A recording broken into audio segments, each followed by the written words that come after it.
یار ہم پاکستانی اتنے گر سکتے ہیں یار، قسم سے اتنی مشکل میں ہے وہ کہ میں آپ کو بتا نہیں سکتا۔ ایک مسلمان مولوی نے اسے اتنا دھوکہ دیا اور وہ ابھی جا کے اس ہندو کے ساتھ رہ رہا ہے، اور وہ پون نام ہے، انڈیا سے تعلق رکھتا ہے۔ اس نے اس کے لیے کانا، اس کے لیے کپڑے، اس کے لیے سونے کی جگہ، اس کے سب کچھ اس کو دے دیا ہے۔ ابھی کل مجھے پتا چلا، ایک بھائی نے مجھ سے رابطہ کیا کہ وہ کام کر رہا ہے، پیسے اپنے پیسے بھی کام کے مانگ رہا ہے، لیکن وہ لوگ اسے مارتے ہیں، پیسے نہیں دیتے۔ حالانکہ اس کا ہاتھ ٹوٹا ہوا ہے، وہ اتنا سخت کام نہیں کر سکتا، لیکن دل ایک بات پر بہت زیادہ خفا ہو گیا کہ ادھر ایک مولوی صاحب ہے، پاکستانی ہے، اس نے اپنے ساتھ رکھا، تقریباً 1 ہفتے اس پر کام کیا، 6 گھنٹے مسلسل کام کیا، حالانکہ ان کو پتا تھا کہ اس کا ہاتھ ٹوٹا ہے، یہ اتنا اچھا کام نہیں کر سکتا۔ اس بیچارے پر یہ جو آپ دیکھ سکتے ہیں، اس پر اتنا کام کیا، اور تقریباً 6-7 دن مسلسل وہ کام کرتا رہا، اور صرف اوش کا سم جو ہوتا ہے، ایک سم اس کو دے دیا، 1 روپے بھی اسے نہیں دیے۔ حالانکہ وہ چچا جو ہے وہ ابھی انڈین ایک ہندو ہے، پون نام ہے اس کا۔ ایک مسلمان مولوی نے اسے اتنا دھوکہ دیا، اور وہ ابھی جا کے اس ہندو کے ساتھ رہ رہا ہے، اور وہ پون نام ہے، انڈیا سے تعلق رکھتا ہے۔ اس نے اس کے لیے کانا، اس کے لیے کپڑے، اس کے لیے سونے کی جگہ، اس کے سب کچھ اس کو دے دیا۔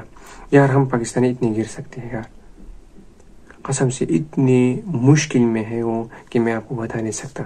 کل رات جو ہے اس کے لیے میں نے کپڑے بھجوائے، جیکٹ، سردی آ رہی ہے، بہت زیادہ سردی ہوتی ہے یہاں پر، سب کچھ اس کے لیے میں نے بھجوائے، لیکن کب تک اس طرح ہم ایک حالانکہ میں تمام دوستوں سے ریکویسٹ کرتا ہوں کہ جو ویڈیو میں بناتا ہوں، اس سے مجھے 1 سیکنڈ کا بھی فائدہ نہیں ہے۔ آپ سب سے ریکویسٹ ہے، اس ویڈیو کو زیادہ سے زیادہ شیئر کیا کریں دوستوں کے ساتھ، ایمبیسی والوں کو، پولیس کو، سب کو مینشن کیا کریں کہ یار ان کے ساتھ اتنا ظلم ہو رہا ہے۔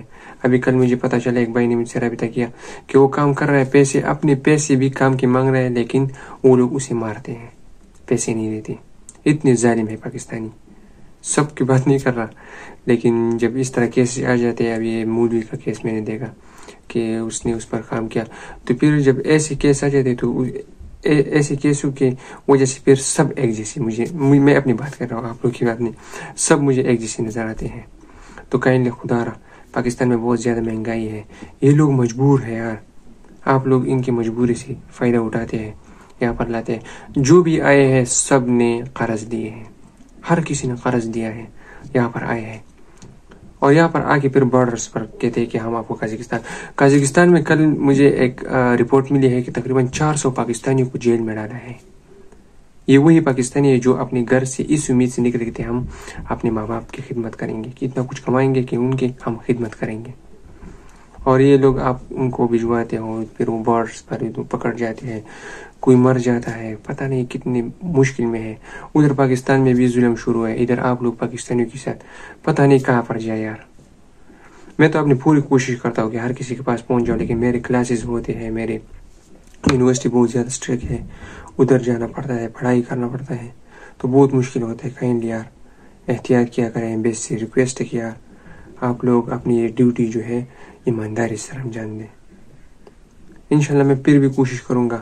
آپ سب سے یہ ریکویسٹ ہے کہ ویڈیوز میں پاکستانی ایمبیسی کو مینشن کیا کریں، ہر کسی کو مینشن کیا کریں۔ آپ لوگ کا کیا ہے، جسٹ ویڈیو دے گی اوپر کی نہیں، یہ جس امید سے میں ویڈیو بناتا ہوں، یہ اس امید سے بناتا ہوں کہ آپ لوگ بھی سپورٹ کریں گے، اس طرح ہر کسی کو ویڈیو پہنچائیں گے۔ انشاءاللہ میں اپنی طرف سے جتنا ہو سکے میں کوشش کروں گا، اور اس چچا کے ساتھ ہم پورا کوشش کریں گے کہ اسے پاکستان دوبارہ بھجوائیں۔ اور آپ سب کا دل سے مشکور ہو، ہمیشہ آپ لوگوں نے ساتھ دیا ہے، دعا میں یاد رکھیے گا۔ اللہ حافظ۔